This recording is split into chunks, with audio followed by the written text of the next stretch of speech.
Smart math সলিউশনের পক্ষ থেকে সবাইকে জানাই স্বাগত।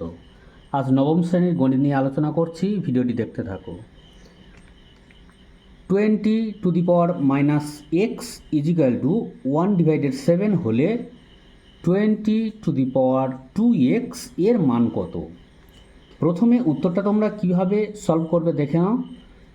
20 দিয়ে মাথায় -x = 7⁻1। কেন হলো? 1/7 ছিল, তাই এখানে 7⁻1 লেখা হয়েছে।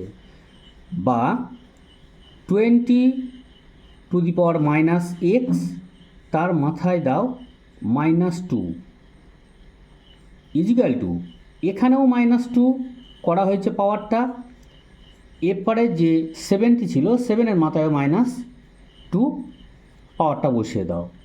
বা 20⁻2x গুণ করো, মাইনাসে প্লাস, এক্সের সঙ্গে 2 গুণ করলে 2x = 7⁻2 মানে 7 স্কোয়ার, মাইনাস গুণ করলে প্লাস, 2 একে 2।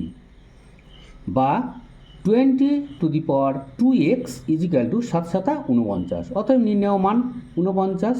ভিডিওটি যদি ভালো লেগে থাকে লাইক, কমেন্ট, শেয়ার করবে এবং চ্যানেলটি সাবস্ক্রাইব করে পাশে থাকবে। আজকের এই পর্যন্ত, আগামীকাল আবার দেখা হবে।